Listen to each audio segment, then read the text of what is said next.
Salut, comment vas-tu? Alors, une question, c'est quoi ton histoire? D'où viens-tu? Que fais-tu actuellement? Et que réaliseras-tu dans quelque temps? Jours, mois, années. Un peu de mon histoire. Je pourrais commencer comme ça, tu vois, et lancer cette phrase et dire j'ai pris du poids et je ne me suis pas vue changer. Au point de constater sur la balance plus 18 kilos. Plus 18 kilos. Est-ce que tu as déjà vécu ça? Est-ce que tu as déjà eu ce sentiment où tu te retournes et tu t'aperçois que des années sont passées et que tu as traversé ça avec parfois une certaine distance vis-à-vis de toi-même? Ces dernières années pour moi furent éprouvantes.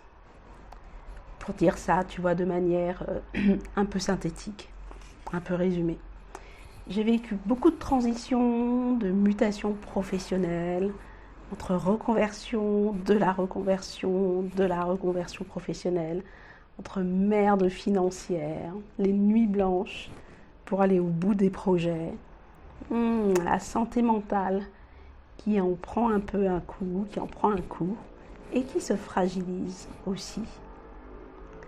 J'ai parcouru de longues périodes d'errance sans jamais apercevoir le bout du tunnel et sans voir une lumière qui s'installait de manière, tu vois, où tu dis ok, je me pose. J'ai eu plus de longs moments dans le tunnel sans lumière que de moments avec la lumière. J'ai eu une période comme ça, tu vois. C'était éprouvant. Au niveau tempérament, qui je suis? Je suis une fonceuse extrême. Fonceuse de l'extrême. Je suis leader dans l'âme. J'ai aussi un tempérament de sauveur. Je suis hyper empathique, hyper sensible.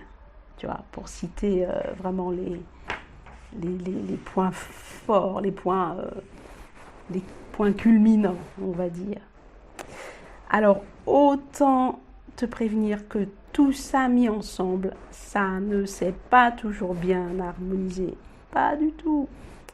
Je te laisse imaginer les situations dans lesquelles j'ai eu parfois à naviguer et souvent à surnager. Parce que tu vois, en fait, moi j'aime les gens. J'aime les gens. Et l'un de mes points forts, l'un de mes dons culminants, tu vois, c'est de repérer en eux le vrai du faux. C'est de discerner mieux que le vrai du faux, tu vois, pour les aider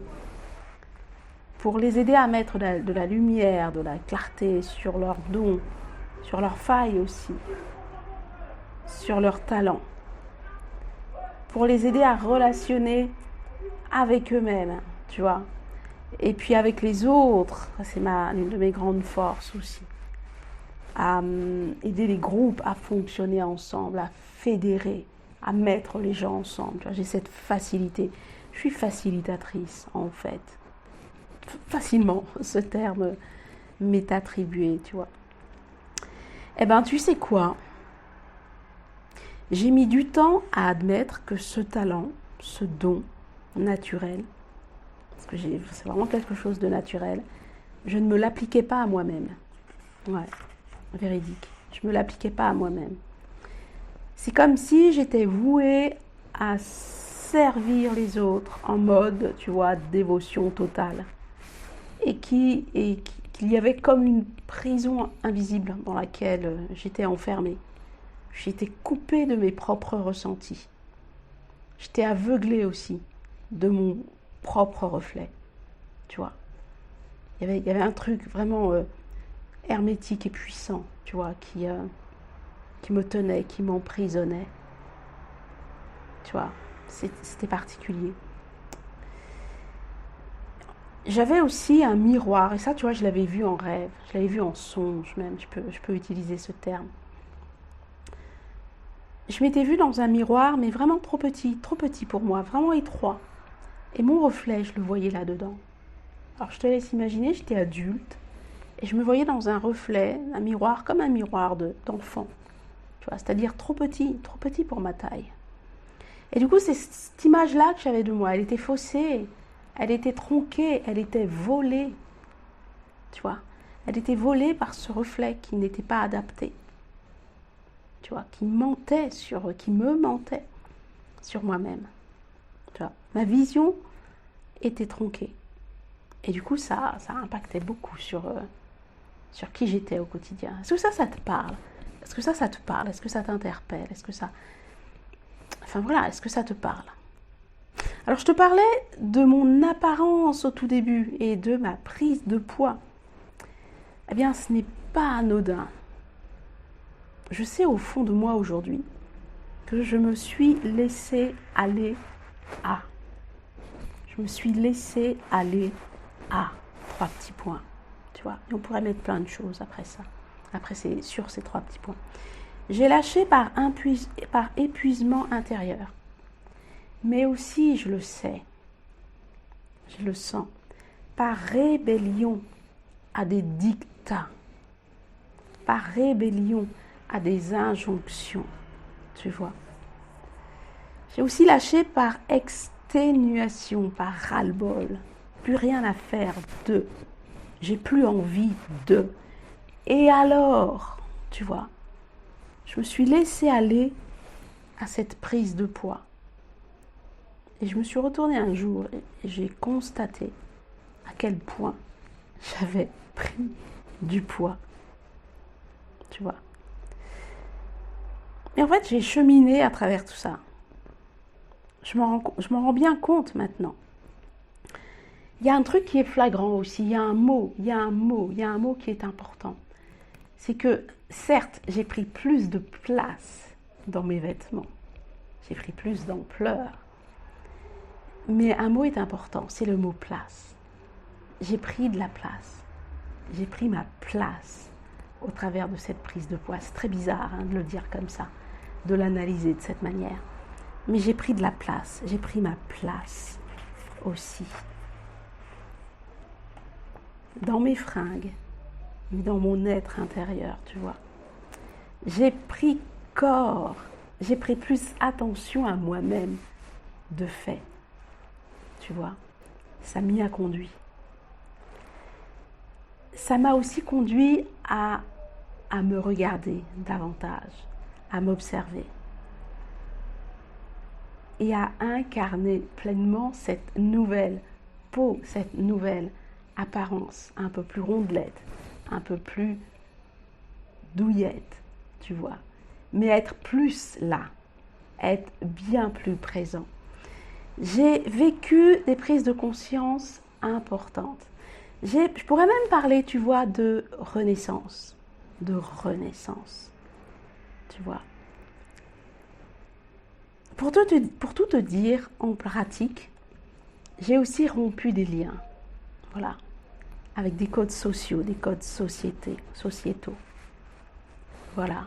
Sur des attentes que j'avais à tout point de vue, en tant que femme célibataire, en tant que femme sans enfant, en tant que femme d'un certain âge, mûre, sans enfant, célibataire, tu vois. J'ai pris de la distance. En fait, j'ai l'impression que cette prise de poids, je l'ai accompagnée, ou elle s'est accompagnée, ou elle m'a accompagnée dans toutes ces prises de conscience. Aujourd'hui, tu vois, j'ai 52 ans et je peux parler, je peux utiliser le mot maturité en fait. J'ai gagné en maturité. Alors, ce n'est pas mes premiers galons de maturité, j'ai eu plein d'étapes où j'ai gagné en maturité. Quand j'ai eu 20 ans, à la vingtaine, j'ai gagné en maturité à la trentaine. Mais là, c'est particulier, tu vois. Là, ça s'accompagne d'un truc assez... tu vois, je ne sais pas si tu entends mon sourire là, parce que je te parle, mais je suis...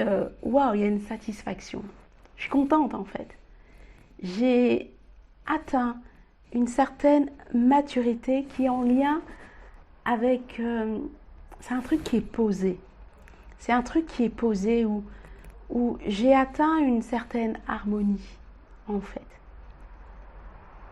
Dans cette harmonie, il y a des équilibres qui se sont mis en place, à plein de niveaux. Et notamment, un de ces équilibres qui me fait beaucoup de bien, qui me procure beaucoup de joie et de bonheur, c'est le boulot, c'est le travail. Le travail, c'est quelque chose pour moi, chez moi, et dans ma famille d'ailleurs, de très important. De très important. On aime ça, on aime taffer. On aime taffer. Je peux dire qu'on était des addicts, qu'on est des addicts du boulot.